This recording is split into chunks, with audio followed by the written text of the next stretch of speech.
Rap analysis बहुत ध्यान से करना होगा। बको ध्यानम, यानी कि जैसे बगुला ध्यान रखता है ना, बहुत ध्यान से देखता है, ठीक उसी प्रकार उसकी आंखों में आंखें डाल के उसका रैप एनालिसिस करिए, बहुत डिटेल में समझने का प्रयास करिए। इसको मैं कई बार नाइस एनालिसिस भी कहता हूं। नाइस एनालिसिस का अर्थ क्या हुआ? Need, interest, concern, expectation. सामने वाले का नीड, इंटरेस्ट, कंसर्न, एक्सपेक्टेशन, मेरा नहीं। सब अपना बताने में लगे हैं, अपना मत बताइए, सामने वाले का समझिए। जितना आप सामने वाले का नीड, इंटरेस्ट, कंसर्न, एक्सपेक्टेशन समझेंगे, उतना आपका कनेक्ट और गहरा हो जाएगा। धीरे धीरे अब आप उसके जीवन में और गहरा इंप्रेशन छोड़ेंगे, और इंप्रेशन छोड़ने का ही अर्थ होता है इंप्रेस करना। पहले दो स्टेप्स की सफलता के साथ तीसरा स्टेप समझ लीजिए, building a life time impression. Impression का अर्थ होता है संस्कार। इंप्रेस वर्ड इंप्रेशन से ही आता है, और जब आप उसकी मानसिकता में एक लाइफ टाइम संस्कार क्रिएट कर देते हैं, अब वो आपको जिंदगी भर नहीं भूल सकता। आप सोच रहे होंगे मुझे तो कम्युनिकेट करना नहीं आता, मैं लाइफ टाइम इंप्रेशन कैसे छोड़ूंगा? बहुत सरल है। It is not about communicate, it is communicate. It is not about informing people, it is about involving people. Actually जो मेरा तीसरा पॉइंट है ये मैंने भगवत गीता से लिया है। कृष्ण कंफर्म करते हैं गीता के अंदर,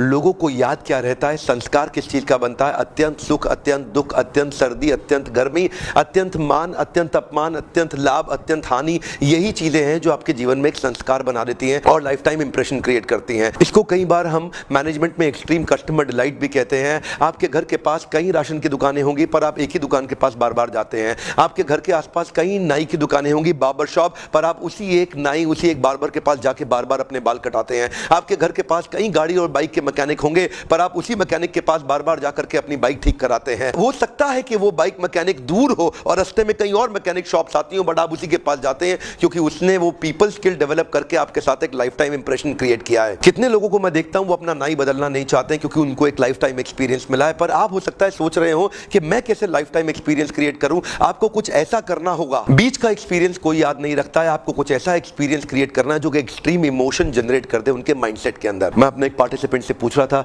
2011 का क्रिकेट वर्ल्ड कप जो इंडिया श्रीलंका के बीच में हुआ था अप्रैल 2011 में, जिसने वो क्रिकेट का मैच देखा उसको आज भी याद है ताजा कि उस मैच में क्या हो रहा था। उसको आज भी ताजा याद है कि जिस दिन इंडिया क्रिकेट वर्ल्ड कप जीती थी तो सड़कों पर लोग निकल आए थे। वो आज भी आपको याद होगा कि उस मैच में आप किसके साथ बैठे थे, क्योंकि जब एक्सट्रीम एक्सपीरियंस होता है तो वो याद रह जाता है, लेकिन उसके अगले दिन आप क्या कर रहे थे आपको याद नहीं होगा, उसके पिछले दिन आप क्या कर रहे थे आपको याद नहीं होगा। अमेरिका के अंदर जो ट्विन टावर जिस दिन उसका ब्लास्ट हुआ, उस दिन एक एक अमेरिकन को याद होगा वो कहां पे था और क्या कर रहा था, लेकिन उसके अगले दिन का किसी को याद नहीं होगा, उसके पिछले दिन का किसी को याद नहीं होगा, क्योंकि लोगों को केवल एक्सट्रीम इमोशन याद रह जाता है। मुंबई में ताज के अंदर जो हमला हुआ, उस दिन आसपास के लोगों को अच्छे से याद होगा वो उस समय क्या कर रहे थे, वो कहां पे थे, और उस दिन का सारा पिक्चर लोगों के चेहरे के सामने आ जाएगा। क्यों? क्योंकि वो एक एक्सट्रीम इमोशन था, और लेकिन उससे पिछले दिन वो क्या कर रहे थे, उसके अगले दिन वो क्या कर रहे थे, उनको कुछ याद नहीं होगा। अगर किसी प्रकार से आप सामने वाले को इंप्रेस करने के लिए डीप इंप्रेशन क्रिएट कर दे, एक ऐसा संस्कार क्रिएट कर दे जो किसी ने ना किया उसके साथ, बस फिर तो वो आपको पूरा जीवन भर याद रखेगा। एक दफा संडे के दिन मैं परिवार के साथ गाड़ी पे जा रहा था। अमूमन हमेशा मेरे पास ड्राइवर रहता है, पर उस दिन संडे के दिन छुट्टी थी ड्राइवर की,